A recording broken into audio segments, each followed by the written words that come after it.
Welcome to our YouTube channel और the classes.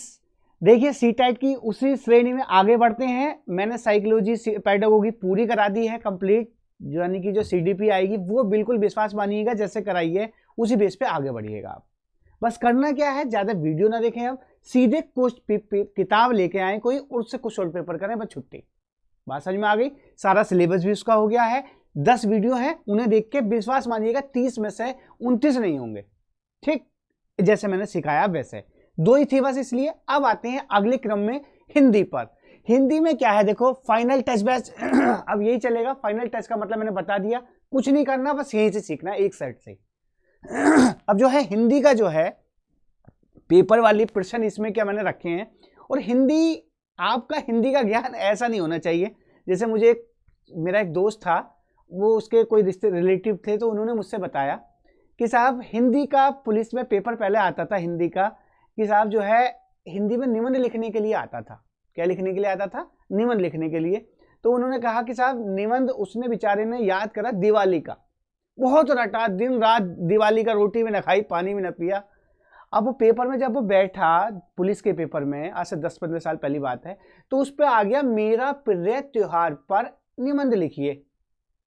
अब वो बेचारा रट के गया दिवाली का। बात समझ में आ रही है ना। जब वो दिवाली का लिख के गया तो वो पेपर में छोड़ आया। उससे पूछा भाई कैसा हुआ पेपर, उसने कहा बाकी सब तो बढ़िया हो गया, बस मेरा निबंध ही ना हो पाया। कहे साहब क्यों नहीं हो पाया?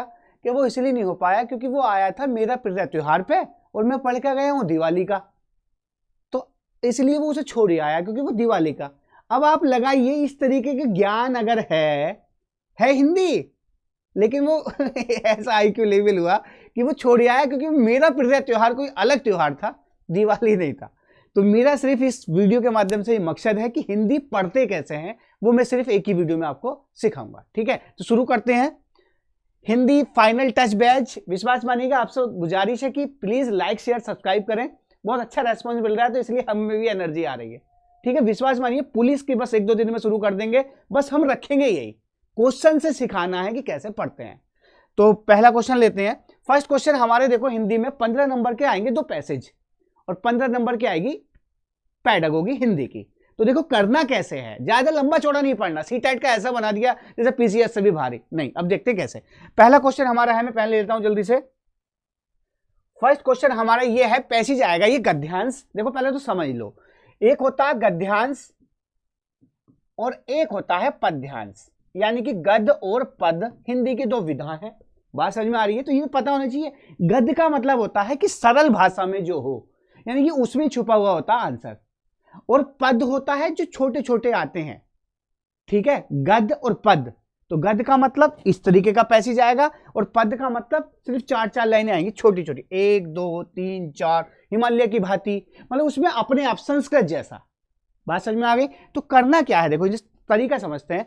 जैसे ये आएगा मनुष्य एक सामाजिक प्राणी है, तो सबसे पहले आधी क्या करते हैं, पहले ये सब पढ़ेंगे फिर क्वेश्चन पढ़ेंगे, फिर सब पढ़ेंगे क्वेश्चन पढ़ेंगे, तीसरा तक घंटी बज गई। ऐसा नहीं करना, पहले हमें क्वेश्चन करना है। इसके 2 तरीके हैं। जैसे ये आसान पैसेज है तो इसे पढ़ेंगे पहले। जैसे मनुष्य एक सामाजिक प्राणी है, वह सदैव अपनी इच्छा पूर्ति में लगा रहता है, मगर इच्छाएं कभी पूर्ण नहीं होती। एक इच्छा की पूर्ति होती है तो दूसरी जन्म ले लेती है। इस प्रकार इच्छाओं का क्रम चलता रहता है। इच्छा ही मनुष्य का दुख का कारण होती है। यदि हमें सच्चा सुख पाना है तो अपनी इच्छाओं का दमन करना होगा। भारतीय ये सब सफलता की प्राप्ति के लिए जिन गुणों का आवश्यक माना जाता है उनमें संतोष का स्थान अत्यंत महत्वपूर्ण है। भारत के ऋषियों ने लोभ को मानव का शत्रु कहा है। काम क्रोध लोभ और मोह, देखो ध्यान रखना, काम क्रोध लोभ और मोह जीवन के विनाश का द्वार माना जाता है। संतोष द्वारा लोभ में मुक्ति मिलती है। संतोष के मार्ग पर चलकर ही व्यक्ति महापुरुष बन सकता है। ये आया पैसेज। हुआ कि ये इजी था तो ये आपको एकदम याद रह जाएगा, तो एकदम याद रह जाएगा तो एकदम कर देंगे। लेकिन अगर आपको एकदम याद ना रहे, दोनों तरीके समझना, क्योंकि इस टेक्निक से पढ़ना है, तो करना क्या है। जैसे ये तो वो पूछा है, जैसे पूछे अनुसार मनुष्य महान कैसे बन सकते हैं, तो जैसे परिश्रम के बल पर सफलता प्राप्त करके अपनी राह पर स्वयं चुनते हैं, जो प्रत्येक स्थिति में संतुष्ट रहते हैं। अब देखो जब देखना कि अब क्वेश्चन ऑप्शन में कहीं ना कहीं इनका जिक्र होगा, संतुष्ट होगा, कहीं एक क्रम चलता रहता है, सफलता की प्राप्ति संतोष द्वारा। देखो ये तो आपको करना क्या है कि इसका एक एक पॉइंट लिख लेना है। महान कैसे बन सकते हैं? संतोष द्वारा। तो बात समझ में आ गई। ये इजी था, तो इस वाले वीडियो में मैं इजी ढंग से कर सकता हूं, तो पहले उसे करेंगे। शुरू करते हैं। पहला क्वेश्चन, महापुरुष में, किसमें? महापुरुष में कौन सा समास है? अब जैसे ये समास आया यहां पर, कॉपी लेके बैठिए हिंदी की, तो समास चैप्टर ही खत्म कर दीजिए। यहां ऐसे पढ़ाई होती है। जैसे समास हमारे एक, सबसे पहले अव्ययी भाव होता है। अव्ययी भाव, इसके अंदर नहीं जाना, कम से कम मोटा छोटा तो पता हो। जैसे अव्ययी भाव में क्या होता है कि प्रथम पद होता है प्रधान, प्रथम पद होता है प्रधान, प्रधान जी होते हैं, ये प्रथम पद होता है प्रधान। जैसे जैसे प्रतिदिन, प्रतिदिन, ठीक है, आमरण, यथासंभव, यथासंभव, ध्यान से समझना, ये पूरा चैप्टर भी कराऊंगा मैं, थोड़ा सा लंबी वीडियो जा सकती है। तो ये प्रति, आमरण, यथा, ये सब प्रधान जी हैं, प्रधान है। ये कहने का मतलब अव्यय है ये, इसलिए इसका नाम रखा गया अव्ययी भाव। अव्यय का मतलब होता है क्या? जिसमें कोई चेंजिंग ही ना हो। प्रति में तुम कुछ नहीं कर सकते, यथा में तोड़ नहीं सकते, तो ये आ में कुछ नहीं कर सकते, तो पहला पद जिसका प्रधान हो वो अव्ययी भाव समास हो गया। क्लियर? दूसरे पे आते हैं। दूसरा हमारा समास है तत्पुरुष। तत्पुरुष, तत्पुरुष समास में क्या होता है? तत्पुरुष का क्या है? इसके कई सारे पार्ट हैं, हम वीडियो बनाएंगे, बहरहाल मोटा मोटा हमें हर समय पता होना चाहिए। तत्पुरुष का मतलब यह है, जैसे मैंने लिखा रसोई घर, रसोई घर, ये लिख दिया ना, तो ये हो गया रसोई का घर। क्या हो गया? रसोई का घर। तो कहने का मतलब यह है, समास का एक सवाल पेपर में यही आया वीडियो के, कि समास कहते किसे हैं, संधि कहते किसे हैं? तो समास का मतलब होता है जुड़ना, और संधि का मतलब होता है बिखरना।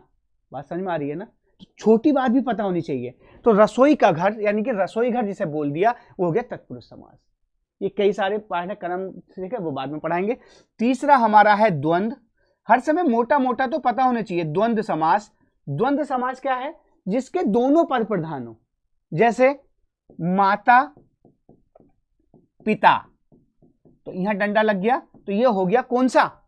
द्वंद्व। माता और पिता, भाई बहन, भाई और बहन, ये भी खत्म। अगले पे आते हैं द्विगु समास। द्विगु समास कौन सा होता है? जिसमें गिनती हो। क्या हो? गिनती हो।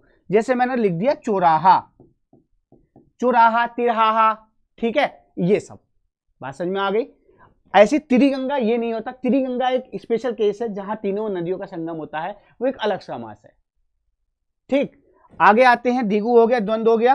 कर्मधारय, अब चर्चा करते हैं किसकी? कर्मधारय। कर्म ऐसी पढ़ना है भैया, याद रखना, कॉपी लेकर अपना बैठ जाओ, बाकी सीखते रहो, बिल्कुल चैप्टर है फाइनल। कर्मधारय का मतलब क्या हो गया? कि जिसके अंतर्गत महान है जो, यानी कि जिससे जो का सेंस निकले। किसका? जो का। और बहुव्रीहि में क्या होता है? बहुव्रीहि में होता है जिसमें तीसरा अर्थ निकले, जैसे लंबोदर। तो कर्मधारय और बहुव्रीहि, इनमें ही फंसते हैं लोग। तो याद क्या करना है? जो संस्कृत जैसे दिखाई दे वो कर्मधारय, वो बहुव्रीहि, और जो ना दिखाई दे और जो का सेंस निकले वो हो गया कर्मधारय। और कुछ कुछ कॉमन भी होते हैं, बाकी अगली वीडियो में पढ़ेंगे। फिलहाल महापुरुष, कुल मिला के एक चीज ध्यान रखना, ये फैशन में है। महादेव, महापुरुष, महासंतापी, तो महान है जो पुरुष, तो जो जो जो इसमें गौर फरमाइएगा बस। तो कुल मिला के आंसर हो गया कर्मधारय। चैप्टर भी पूरा, क्वेश्चन भी पूरा। नेक्स्ट पे आते हैं। अगला है, ये सब पढ़ लिया, मनुष्य एक सामाजिक प्राणी है, वैसदेव अपनी पढ़ लिया था, अपने आप पढ़ना इसे, क्योंकि ये इजी है, तो मैं इजी वाले ढंग से करा दूं। अगली वीडियो में दूसरा तरीका लाएंगे। गद्यांश के अनुसार मनुष्य महान बन सकते हैं जो, अब ये ऐसे भी कर सकते हैं, ये पॉजिटिव है तो पॉजिटिव ही तरीका होगा। साम दाम दंड वेद, सीडीपी इसमें लगाओ। परिश्रम के बल पर सफलता प्राप्त करते हैं, अपनी राह स्वयं चुनते हैं, जो प्रत्येक स्थिति में संतुष्ट होते हैं, जो अपने भाग्य का स्वयं निर्माण करते हैं, सब पॉजिटिव है। तो करना क्या है? ये तुमने पैसेज जो पढ़ा है इस पर ध्यान देना है। ये कहने का चाह रहा है कि जो संतुष्ट है, सेटिस्फाइंग है, वो उसी का ही जीवन है। ठीक है, अगर तुम्हें जो मिला है, अगर तुम संतुष्ट नहीं हो तो तुम हर समय डिप्रेशन में रहोगे। तो कुल मिलाकर आंसर हो गया ए। कुछ नहीं करना, इजी वाले तरीके से मैं पढ़ा रहा हूं। आगे आते हैं। गद्यांश का अनुसार मनुष्य का दुश्मन कौन है? तो देखो दुश्मन वाला यहां दिया था, काम, क्रोध, लोभ और मोह। वाह, बिल्कुल सेम ऐसे ही करना है, जैसे क्रोध, निराश्य, वैराग्य, लालच, ये आ गया। तो देखो इसने घुमा के दिया, पैसेज से देखना है, अपने ढंग से नहीं करना पैसेज में। तो काम, क्रोध, लोभ और मोह। तो देखो लोभ, लोभ मानी क्या होता? क्रोध, नराश्य, वैराग्य, लालच। जीवन के विनाश का द्वार माना जाता है। क्रोध निराश्य का मतलब होता है निराशा, देखो ऐसे घुमा के भी देगा। और वैराग्य का मतलब होता है वैराग। और मोह का मतलब होता है लोभ मोह, इसका मतलब होता है लालच। तो ये आंसर हो गया। लोभ शत्रु है ना, लालच, लालच ही तो शत्रु है, क्योंकि लालच से संतुष्ट नहीं हो रहा वो। मनुष्य किस कार्य में लगा रहता है, ये भी दिया हुआ, देखो इच्छाओं का अनवरत क्रम चलता रहता है। इच्छाओं, इच्छा वो सब इसी में से मिलेगा, इच्छा पूर्ति के लिए, ज्यादा इसके अंदर नहीं जाना। इच्छा में कौन से प्रत्यय लगेगा, देखो प्रत्यय क्या होता है और उपसर्ग क्या होता है, चैप्टर यही फाइनल करो। प्रत्यय का मतलब होता है अगला, प्रत्यय का मतलब पिछला वाला, और उपसर्ग का मतलब अगला वाला। जैसे इच्छा है, इच्छा, और इसमें कौन सा लगाना है, इक, इच्छा इक, तो ये हो गया ऐच्छिक। क्या हो गया, ऐच्छिक। वो तुम्हें ऑप्शन से मिल जाएगा, बात समझ में आ रही है। और उपसर्ग का मतलब शुरू वाला, तो आंसर हो गया ऐच्छिक। अब देखो ऐच्छिक में तुम्हें ध्यान रखना है कि लिखा कैसे जाता है, इसके लिए अलग वीडियो लाएंगे। आगे आते हैं, इच्छाएं कभी पूरी नहीं होती, क्योंकि देखो यहाँ दिया हुआ था इच्छाएं कभी पूरी नहीं होती, अनवरत क्रम चलता रहता है। एक खत्म होती है तो दूसरी चालू हो जाती है ना। अब मेरी इच्छा यह है कि मेरे 5000 व्यूज आए कल वाली वीडियो में, अब अगली वाली में 20,000 ला दो भैया, तो ये तो भैया चलती रहती है, क्या कर सकते हैं, मैं क्या कर सकता हूँ। तो एक के बाद एक नई इच्छाएं जन्म लेती रहती हैं, और वो जरूरी भी है। अगर जीवन में हमारा कोई आशा ना हो, कोई इच्छा ना हो, तो हम जीवन नहीं जी सकते, ऐसे महात्माओं की तरह जीवन जिएंगे। ठीक, आगे आते हैं। अगला क्वेश्चन है, कौन सा जीवन के विनाश का कारण नहीं है, कौन सा नहीं है। देखो क्रोध, लोभ, मोह, ये तीनों है।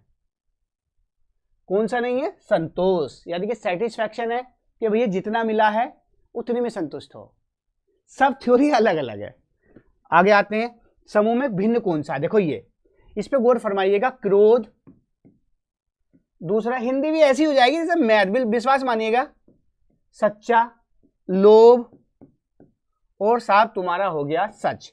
देखो आधे इसमें कंफ्यूज रहेंगे कैसे भी, कोई इसमें कोई ऐसे तो पूछा ना कि साहब 3 मनुष्य दिए, पुरुष दिया, ये सब क्या है, ये व्याकरण का ग्रुप है। व्याकरण का मतलब संज्ञा, सर्वनाम, क्रिया, विशेषण। खासकर फाइट रहती है संज्ञा और विशेषण में। इस चैप्टर को मैं इसी वीडियो में क्लियर कर दूंगा मात्र 1 मिनट में, क्योंकि पूछा सिर्फ इतना जाएगा, अंदर नहीं पूछा जाएगा प्रॉपर नाउन या व्यक्तिवाचक, कुछ नहीं। जैसे मोटा मोटा पता होना चाहिए, जैसे हमारे स्कूल में कहा गया कि बच्चों को सिखाइए संज्ञा सर्वनाम, मात्र 5 मिनट में मैंने उन्हें बहुत अच्छे ढंग से सिखा दिया। क्या सिखाया, जैसे ही क्वेश्चन है, और ये क्वेश्चन भी कराया फिर मैंने कि बताओ भैया अब क्या है। जैसे संज्ञा किसे कहते हैं, संज्ञा हर वो चीज जो नाम सा है। क्या है, जो हर वो चीज जो नाम सा दिखाई दे। A noun is the name, person, place और थिंग, जैसे राम, श्याम, घनश्याम, कुछ नहीं पढ़ना। Noun is the naming word. यह संज्ञा किसे कहते हैं, जो भी नाम सा दिखाई दे, या जिसमें से क्वेश्चन पुट अप हो, यानी कि क्या, कौन, कब, कहां, ये सब संज्ञा है। जैसे घोड़ा घास चर रहा है, तो घोड़ा क्या चर रहा है, घास। किसके लिए आया, क्या, घास के लिए, आंसर हो गया, संज्ञा हो गई। कौन चर रहा घास साहब, घोड़ा, तो कौन किसके लिए आया, संज्ञा हो गई। तो हर वो चीज जिसमें से क्वेश्चन पुट अप हो और आंसर मिल जाए, वो हो गई संज्ञा। चैप्टर खत्म, जैसा तुम्हें आएगा। और विशेषण किसे कहते हैं, विशेषण का मतलब जो विशेषता बताता है। जैसे कि काला घोड़ा, तो घोड़ा तो हो गया संज्ञा। घोड़े की विशेषता क्या है कि वो काले रंग का है साहब, तो विशेषता बताई ना, तो वो हो गया विशेषण। अब ये चेक कैसे करते हैं, देखते हैं। ये समूह में भिन्न, जैसे क्रोध, जैसे अब ये चेक यही करना था संज्ञा और विशेषण में।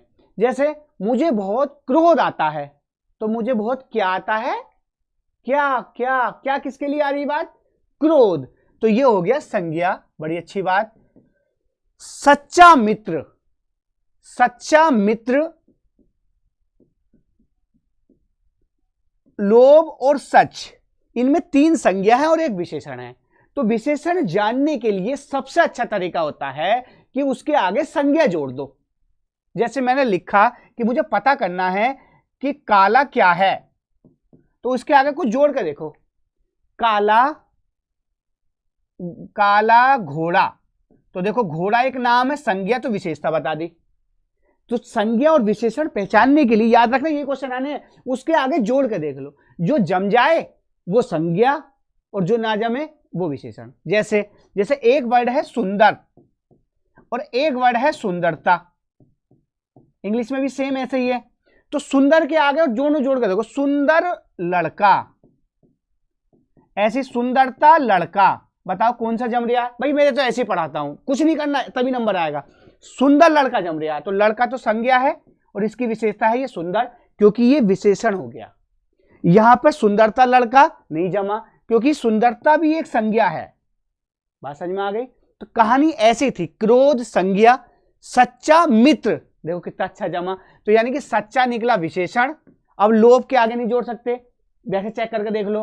लोभ संतुष्टि नहीं देता, कौन नहीं देता संतुष्टि? लोभ, यानी कि संज्ञा। सच, सच बोलो, कैसा बोलो? सच, तो ये भी संज्ञा। चैप्टर खत्म। तो इसका आंसर हो गया, यानी कि कौन सा? सच्चा। बाकी तीनों संज्ञा निकले और ये क्या निकला? विशेषण। चैप्टर भी खत्म। आगे आते हैं, अगला है मुक्ति का विलोम। ये तो पता होगा, मुक्ति हो गई किसी की, तो मुक्ति का मतलब फ्री और बंधन का मतलब उसे अंदर कर दिया। इस तरीके से पढ़ना। अब आते हैं देखो पद वाले, ये इस तरीके से पद वाले आएंगे, इसमें तुम्हें आंसर सीधे सीधे नहीं मिलेंगे। तो इसकी तरकीब बताते हैं। पहले तो पढ़ लो हल्का सा, एक नजर में, ऐसा नहीं कि 4 बार इसे पढ़ा फिर इसे पढ़ा फिर इसे पढ़ा, 5 घंटे बज गई, पता चला 1 नंबर कम रह गया। और वो 1-2 नंबर इन्हीं से कम रहते हैं। समझ में आ रही बात? जैसे है कौन विघ्न ऐसा जग में, विघ्न मानी बाधा, हल्का हल्का देखेंगे, टिक सके आदमी के मग में।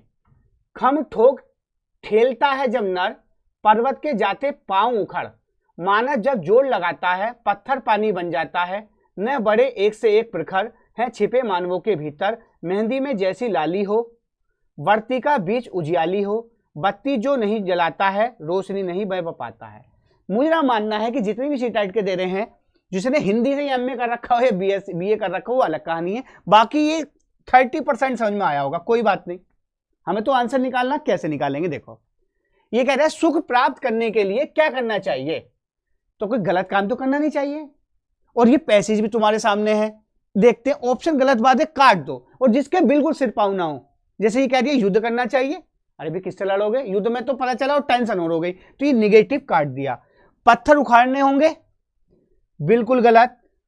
बत्ती जनसद पर होगी, बिल्कुल गलत। कर्मठ होना होगा, यानी कि तुम कर्मठ हो तो पॉजिटिविटी है, तो आंसर हो जाएगा। बात समझ में आ गया? तो करना क्या है, ये देख लो कि पॉजिटिव बात पूछ रहा है, तो बिना सिर पाव वाले नहीं होने चाहिए। जैसे मुझे खुश रहना है तो मैं सबको पीट दूं। जैसे हमारे आसपास एक ने डीजे बजा रखा कल, उससे कहा भी इसे बंद कर लो, तो उसने कहा अरे भाई मुझे जो है डीजे इसलिए बजाना है कि मुझे अच्छा नहीं लगता, मुझे भजन सुनने की आदत है और मैं चाहती हूँ कि सबके कानों में जाए वो। अरे भाई तुम्हें तो आदत है, तो दूसरे को तो कम से कम सही ध्यान से रहने दो। तो ऐसे सुखी नहीं मिलेगी। अगर तुम दूसरे को दुखी रखो तो खुशी नहीं मिलेगी। वो इसका साइंस था। बात समझ में आ गई? अगले पे आते हैं। ये कह रहा है मानव के भीतर छिपे गुणों की तुलना किससे की गई है, तो छिपे गुणों की तुलना किससे की गई है? अब देखो ये खुद ब खुद मिल जाएगा। अब इन ऑप्शन को देख लो, उजियाली, लालिमा, हरियाली, ठंडक, इन्हें पकड़ना है बस। देखते हैं, छोटा सा पैसेज होता है ना, इसलिए। तो देखो मेहंदी में जैसे लाली हो, मेहंदी में जैसे लाली हो, वर्ती का बीज उजियाली हो, तो मेहंदी में जैसे लाली हो ये भी है, वर्ती का बीज उजियाली हो, ये दोनों चीजें हैं। देखो आप कहेंगे दोनों चीजें हैं, तो अब लाली और ठंडक काट दो, हरियाली काट दो, ये बचे बस। मेहंदी के पत्तों में छिपी उजियाली, मेहंदी के पत्तों में छिपी लाली। अब आप यहां समझ गए, इसमें आपको दिमाग लगाना। भाई इतना पढ़ के आए बीएड करके, तो उजियाली है, लालिमा, तो भाई गुण किसी के अंदर है तो वो लाल है ना। अरे मेरे प्यारे लाल, समझ में आ गया? तो लालिमा से सेंस गया इसका, और इसने दे दिया कि मेहंदी में जैसे लाली छिपी हो, तो यही था। मेहंदी में लाली छिपी है, मेहंदी के पत्तों में लाली कह दिया, मेहंदी के पत्तों में उजियाली नहीं कह दिया, ये वर्तिका के बीच में कह दिया उजियाली। समझ में आ गई? क्योंकि छोटा पैसेज है, एकदम कर लेंगे। यहां से लिंक अप करना है सिर्फ ऑप्शन देख के। आगे आते, भली मत समझ में आओ कोई दिक्कत नहीं। पत्थर पानी बन जाता है, देखते हैं। तो इसके बिना सिर पांव वाले हटा दो। जैसे पत्थर पानी इसलिए बन जाता है कि पत्थर थोड़ा कड़क होता है, इस तरीके के नहीं होता। जैसे तुमने देखा होगा ये मुहावरे हैं, ईद का चांद होना, ये मुहावरा है, ईद का चांद होना। तो इसका जो अर्थ है बहुत दिनों बाद दिखाई देना। कहीं ईद का जिक्र आया नहीं, चांद का आया नहीं, स्पेशल अर्थ होता है उसका, जो विशेष मैसेज जाए। तो ऐसी पत्थर पानी बन जाता, असंभव को संभव, पत्थर से काट दो, पत्थर काट दो, असंभव का त्याग करना काट दो, यानी कि ये एकदम आंसर आएगा। ऐसे ही करना पेपर। आगे आते हैं, अगला है वर्तिका का अर्थ है वाह। देखो वर्तिका जितने भी नाम होते हैं वो हमेशा पॉजिटिव होते हैं। इसका मैं उदाहरण दूं, याद रखना ये आगे के लिए भी। जैसे एक का नाम था चिरंतन, चिरंतन मेरा दोस्त था कक्षा 8 में, ठीक। अब वो मेरे पेपर में आ गया, 8 के बाद मुझे मिला नहीं, उसके बाद पेपर में आया वीडियो के कि बताइए चिरंतन का क्या अर्थ है। 3 उसके अंदर निगेटिव थे और 1 पॉजिटिव था। तो मैंने सोचा यार चिरंतन किसी के पंडित जी ने नाम रखा होगा तो कुछ पॉजिटिव ही रखा होगा, कुछ पॉजिटिव मैसेज जाए। पॉजिटिव का मतलब एक था नस्वर, एक का था ईश्वर। नस्वर यानी कि जो ईश्वर को न मानते, मैंने कहा नाम ऐसा तो रखा नहीं होगा कि ईश्वर को न माने, तो यानी कि पॉजिटिव। ऐसी वर्तिका, हमारे पड़ोस में डॉक्टरनी है तो उन्होंने कहा वर्तिका मिश्रा उनका नाम है, तो जहाँ से वर्तिका मिश्रा है तो वर्तिका कोई स्पेशल केस होगा। स्पेशल का मतलब पॉजिटिव मैसेज जा रहा होगा, ठीक है। तो देखते हैं, तो चक्करदार रास्ता कोई मतलब नहीं, दिए की बाती वाह। ये देखो, ये दिए की बाती का मतलब है कि मैसेज जाता है कि दिए की बाती सब में रोशनी फैलाती है। याद रखना ये क्वेश्चन इसका मतलब नहीं है, आगे कभी भी आए इस तरीके का तो वो पॉजिटिव आंसर देना है। एक देश का नाम बिल्कुल गलत, एक शहर का नाम बिल्कुल गलत, दिए की बाती यह एक स्पेशल मैसेज दे रही है। दिए की बाती वाह, वर्तिका जी। आगे आते हैं, इसकी जरूरत नहीं पड़ेगी, याद रखना, वरना ये दे ही रखा सा। वीर मनुष्य के सामने समस्त बाधाएं बढ़कर आती है। भाई जब कोई वीर मनुष्य है, इसे देखने की जरूरत नहीं है, वो तो तुम समझ गए ना, इजी था वैसे भी। बढ़कर नहीं आती, चट्टान बन जाती है, बिल्कुल गलत। प्रखर हो जाती है, एकदम प्रखर का मतलब अच्छी नहीं, शांत हो जाती है। भैया ले भैया, वीर मनुष्य है भाई, डर जाओ, इसके पास मत जाओ वरना तो कर देगा एकदम खतरनाक। आगे आते हैं, अब आते हैं ये वाले क्वेश्चन जो सीडीपी के हैं, पेडागोगी के। इसमें कुछ नहीं करना, इस हिंदी का कोई ज्यादा लंबा चौड़ा सिलेबस नहीं है। अगर तुमने 10 साइड लगा लिए, वहां से अपने नोट्स बनाओ और उसे बिल्कुल आगे बढ़ा दो। जैसे अध्यापक कक्षा में इस बात पर ध्यान दे रही है शिक्षार्थी ध्वनि, ग्राम और विभिन्न संरचनाओं की समझ अच्छी तरह से बना ले, अध्यापक किसके प्रभावित है। अब देखो, अब ये सवाल तुम कितने हिंदी पढ़ लेना, नहीं क्वेश्चन से अगर सीखोगे तभी समझ में आएगा। 15 क्वेश्चन तो वो आसान है, वो तुम खुद भी कर लोगे। इसमें क्या करना है, नोट्स हाथों हाथ बनाएं और समझें हिंदी कैसे करनी है। सीडीपी वही है, ध्वनि, ग्राम और विभिन्न संरचनाओं। तो अब देखो संरचना आ गया, अब कार्यात्मक, संज्ञानात्मक, आंसर हो गया। ये आंसर यहीं छिपा हुआ था। इसके अलावा तुम पीएचडी नहीं कर सकते, विश्वास मानो, यही विधि लगानी है इसके अंदर, विश्वास मानिएगा खुद ब खुद। आगे क्वेश्चन पे आते हैं, अगला क्या है, वाचन बोलना किसका प्रभावित कार्य है। ये प्रकार्य दे रखा है, पे हटाओ कार्य, समझ गए ना, आदि इसमें समझ जाएंगे यार क्या बवाल दे दिया। तो बोलना किसके अंतर्गत आता है, देखने के आ कर रहा हूं मैं, तो ये बोलना दृश्य के नहीं, देख कोई रहा हूं ना, बोल रहा हूं, मुंह से बोल रहा हूं, तो कहने का मतलब दृश्य काट दो, स्पर्श कर नहीं रहा मैं बोल रहा हूं, काट दो, सुन नहीं रहा काट दो, आंसर मिल गया। ये समझ गए ना, इलिमिनेटेड मेथड से करना है। आगे आते हैं, बच्चे के मस्तिष्क में विशेष भाषा अधिगम जन्म से ही प्रभावित होता है। अब इस पे आ जाइए, वैज्ञानिक 4 दिए हुए हैं। देखो वाइगोस्की का मानना था कि समाज से भाषा सीखता है, मोटी बात है, हमेशा याद रखो। पियाजे का मानना था कि संज्ञानात्मक होता है, यानी कि उम्र के हिसाब से वो हर चीज सीखता है, और एक पार्ट है, यानी कि भाषा भी सीखने का एक उसका एक छोटा सा पार्ट है संज्ञानात्मक विकास में, जन्म से नहीं। उसने माना कि बाद में सीखता। बात समझ में आ गई। स्कर्नल का मानना था कि वो अनुकूलन से सीखता, अनुकूल, अगर जैसे तुम सिखाओगे, हिंदी सिखाओगे हिंदी सीखेगा, इंग्लिश की जैसे इंग्लैंड में इंग्लिश सीखते हैं क्योंकि वो अनुकूल करते हैं वहां का। समझ में आ रही बात। ये फिर आएंगे, ये 3 बातें जो मैंने बता दी, इस पर हाथों हाथ नोट कर लो। चामस्की का मानना था कि बच्चे के अंदर जन्मजात स्किल होती है भाषा सीखने की, चाहे वो कोई सी भी हो, और वो व्याकरण सार्वभौमिक होती है, याद रखना सार्वभौमिक होती है। तो कहने का मतलब जन्म से ही होता है। वो स्पेशल केस किसका, चामस्की। इसलिए चामस्की को हिंदी भाषा के लिए, किसी भी भाषा के लिए स्पेशल मर्यादा दी गई कि भैया ये इसके वैज्ञानिक है। जैसे कोई मास्टर होता है ना फिजिक्स का, या वो हिंदी में नहीं आता उसे कुछ है, तो ऐसी कहानी चामस्की की थी कि चामस्की स्पेशल कूदे स्पेशल भाषा के लिए। आगे आते हैं, अनुकरण विधि का प्रयोग करने से संबंधित कौन सा क्रम सही है। अब देखो ये बवाल आ गया, बवाल इसलिए कहेंगे, तुम कहोगे यार कैसा पेपर आया, इतना हार्ड नहीं है। अब देखो ये वर्ड दिए हैं, जैसे प्रत्यक्ष बोध, प्रत्यक्ष बोध, अब उसे भाषा सीखनी है तो प्रत्यक्ष बोध का मतलब यह है कि जब भी कोई बच्चा सबसे पहले कोई चीज सीखना चाहेगा, जैसे उसे हम सिखा रहे हैं, ध्वनि को सिखा रहे हैं, तो सबसे पहले वो उसे देखेगा। जैसे कोई बच्चा हमारे पास आता है तो उसे हम पहले बोलते हैं कै फॉर कबूतर, तो पहले वो देखता है और सुनता है, प्रत्यक्ष रूप से बोध करता है, तो सबसे पहला चरण ये हो गया। उसके बाद उससे कहा जाएगा कि भैया इसका अनुकरण कर। अब हमने बोल दिया, तने देख लिया, ठीक है, अब इसका अनुकरण कर, तो फिर वो बोलेगा कै फॉर कबूतर, गै फॉर गमला, तो उसने अनुकरण करा। तो समझ ना अनुकरण, तो यानी कि प्रत्यक्ष बोध के बाद क्या आएगा, अनुकरण। फिर ड्रिल आएगा, ड्रिल, ये बस इन वर्डों का समावेशन है। ड्रिल का मतलब क्या होता है कि बार बार अभ्यास कर इसका, कै फॉर कबूतर, बिल्कुल जब तक रट के नाम आइए मत मेरे पास, तो उसका अभ्यास करेगा। जब वो लेके आएगा सुना देगा, उसके बाद लास्ट में फीडबैक दे दिया जाएगा। समझ में आ गया, ये था। अब तुम्हें ऐसा लगेगा हाँ बिल्कुल हल्का, उसे नोट कर लें, मुझे पता है 10 दिन बाद गायब हो जाएगा तुम्हारे, इसलिए नोट जरूर करें। आंसर हो गया ये। भाषा बच्चे के समग्र बौद्धिक विकास का सिर्फ, ओहो ये जो वर्ड दे दिया, एक पहलू है। मैंने पहले बता दिया, बौद्धिक विकास, संज्ञानात्मक बौद्धिक विकास किसका था, सिर्फ एक पहलू है, वो था पियाजे का। क्योंकि चामास्की का मानना था कि स्पेशल केस है जन्म से, स्किनर का अनुकरण से, वाइगोस्की का समास से। बस इतनी बात याद रखनी।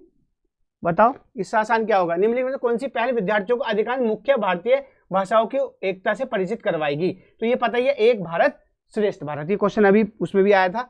जब शिशु व्यंजन स्वर के मिश्रण को लंबी तान में स्वयं को अभिव्यक्त करते हैं, जैसे कि बा बा बा बा बा ना ना ना, ये किसका उदाहरण है। ये बड़ा अच्छा क्वेश्चन है। अब इनका मतलब पता होना चाहिए। जैसे बच्चे स्वयं में कर रहे हैं बा बा बा बा करते हैं ना, तो कहने का मतलब ये समझिएगा, ये बवाल कुंजन है, ये कुंजन, कोई बात नहीं। सबसे पहले होता है रोना। जब बच्चा पैदा होता है अगर वो नहीं रोता तो कहते हैं इसे कोई दिक्कत परेशानी तो नहीं है। तो क्योंकि वो अपनी अभिव्यक्ति जो शुरू करता है वो रोने से करता है। अगर वो रोएगा तो हमें पता चलेगा कि हाँ ये ठीक है और उसे कोई दिक्कत परेशानी है, बोल सकता नहीं वो, तो वो रोने लगेगा। अगर उसके पेट में दर्द हो रहा है तो वो रोएगा। तो ये पहली अवस्था होती है जब वो बोलना नहीं सीखता। तो रोने का मामला समझ गए। तो रोना तो इसमें है नहीं क्योंकि बच्चा बाबा कर रहा है, ठीक, काट दो। गति का कोई ऑप्शन नहीं जानबूझ के रखे जाते हैं क्योंकि ऑप्शन नहीं मिलते। बबलाना, उसके बाद बबलाता है वो, बबलाना। उसके बाद कुंजन, कू कू कू। उसके बाद आता है 1 महीने का बच्चा कू कू करता, का मा मा कू कू कू। जैसे एक कहावत है हमारे यहाँ, बड़े भी कर लेते हैं। हमारी दादी ने कहा अरे भैया समरपाल कूक रिया, तो वो एक उन्होंने कहा ये कोयल है क्या है जो कूक रहे हैं। बात समझ में आ रही है। लेकिन बच्चा ऐसे ही करता है, यानी कि 1 महीने के बाद वो कूकता है, बस कू का की ऐसे ही करेगा बस, ठीक। बबलाने का मतलब क्या होता है, जब वो बड़बड़ाने लगे। तो इसका उत्तर हो गया ए। जैसे कि बा बा, ये समझ गए।